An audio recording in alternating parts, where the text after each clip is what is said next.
Michael, you with us? Lee, you good? Okay.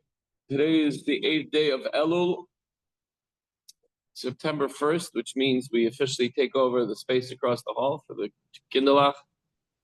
And we'll have a very special week and month ahead and beautiful future with more opportunity, more growth.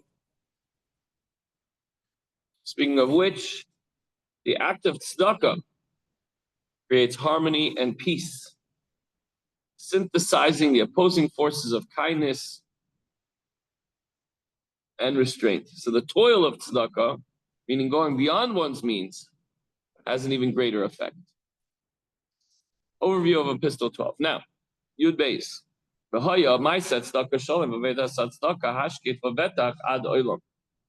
reward for giving tzedakah will be peace. And the reward for the service of tzedakah will be quietness and surety forever. Like tranquility. The difference between peace and tranquility. Peace is like everything's calm. Tranquility is like just relaxing, beautiful. So he's going to explain what's the difference between act of giving tzedakah and service of giving tzedakah. What's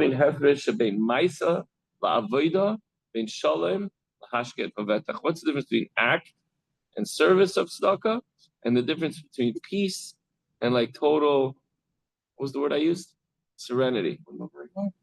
11? 12. Fiscal 12. So sages of blessed memory have said on the pasuk, he makes peace in high places. Ki Michael sar shel mayim v'Gavriel sar shel eish. Ve'ein mechabin zeh as zeh. Michael is the prince of water, and Gavriel, Malach Gavriel, is the prince of fire. Yet they do not extinguish one another.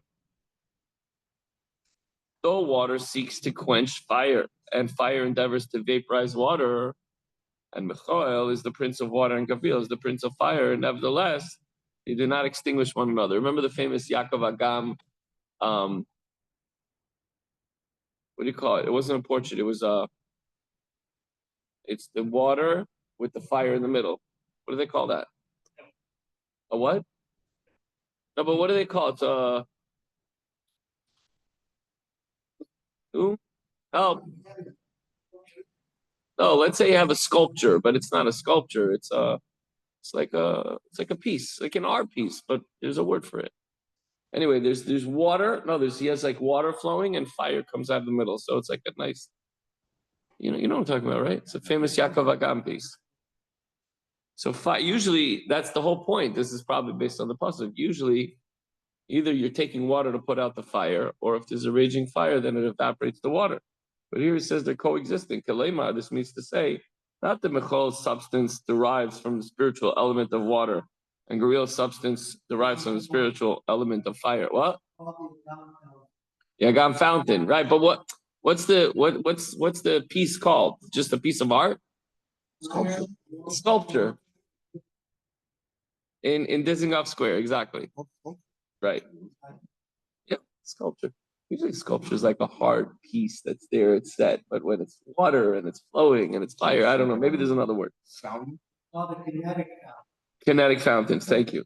Shemichol sar shel chesed. Michal is the prince of chesed. And Nikra b'shem mayim, which is called water. Why? Because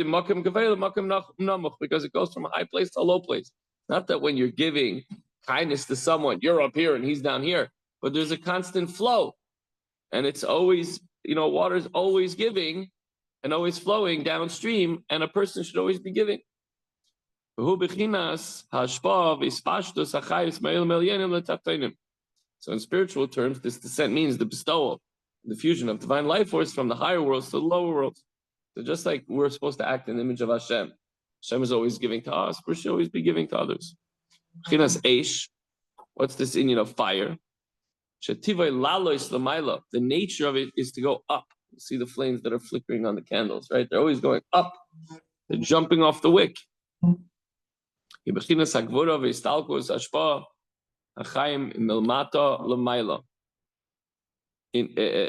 is it here? Represents spiritually the thrust of Gvura, severity, and the upward withdrawal of the flow of the life force. So the life force down here, when the flame goes up, it gets extinguished.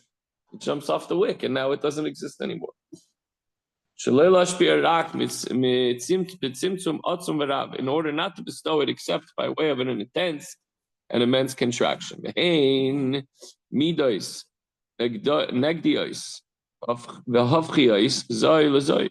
These attributes are in conflict, generally speaking. Kindness, chesed, and gvura. Kindness is unlimited giving, and gvura is the opposite. It's limitation and contraction.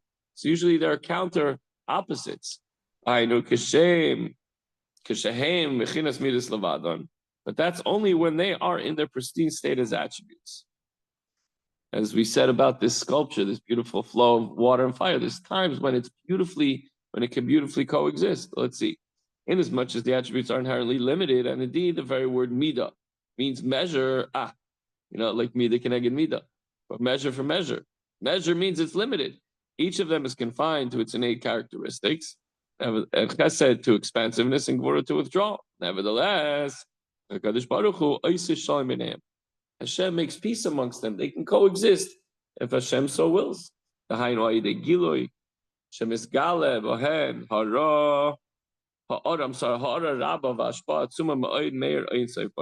a revelation that is so intense that an immense illumination and an intense effusion from the infinite Ein Sof is revealed within them. Beautiful. Find one that it's moving. You could probably find it on YouTube that it's actually moving. Okay. Asher Kishmoi Kenhu. Just like the name of Hashem is infinite, so is Hashem. Hashem is not limited in any way. Hashem goes on forever. That's God, infinite.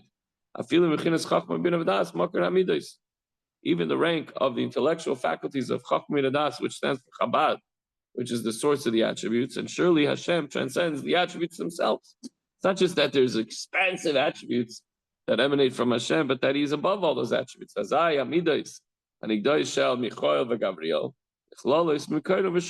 then, when Hashem's infinite light is revealed within the attribute, the opposing attributes of Michael and Gabriel, Chesed and Gvura, are absorbed in their source and root, and they become truly unified.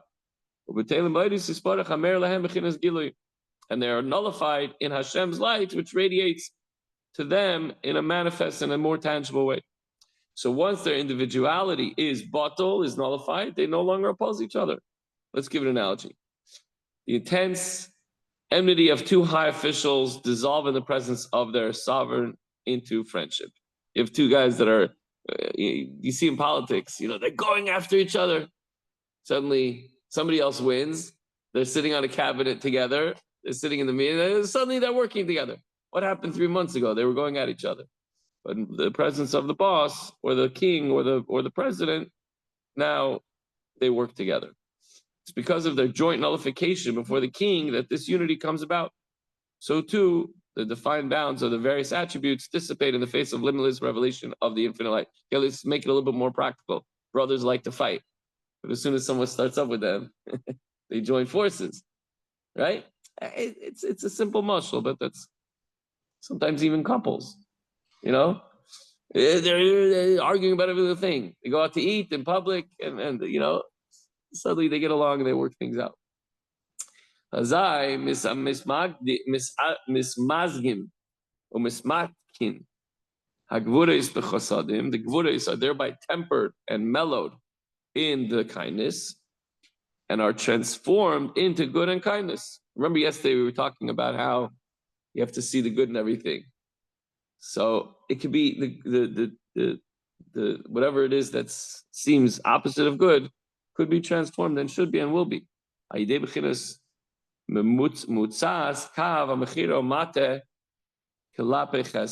a mediary, the determining factor between the chesed gvura, which leans towards chesed, which is what? Here we go. You ready? Imidas rachamim, meaning the attribute of rachamim. That's exactly it. Isn't that beautiful? It's the attribute of rachamim, mercy. So when chesed does not insist, so to speak, on an unlimited revelation of kindness, but is satisfied to reveal a godly illumination in a finite manner, and gvura insists only in withdrawing the revelation from those who are unworthy of receiving it but does not insist on blocking the revelation altogether, even from the unworthy, then the mediating attribute of rachamim, mercy, which leans towards chesed, declares that while a particular recipient may not be strictly worthy of the kindness to be shown, he's at least worthy of being granted this out of compassion. So this rachamim is from the sphera of Tiferes. It's called Tiferes, beauty, in the terminology of the Kabbalah.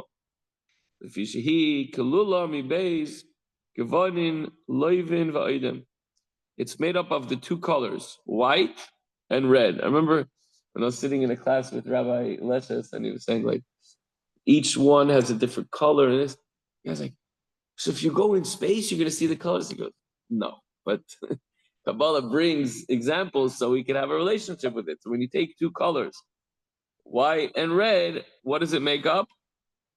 Like an orangey color, I guess, right? What? Pink? Maybe pink. Yeah. Thank you. I'm sorry. Yeah, you're right. Pink. Pink is soft, it's nice, it's sweet, right? Red is more harsh, and white's very pale. But pink is a nice medium. We used it for the dinner theme. Where are we?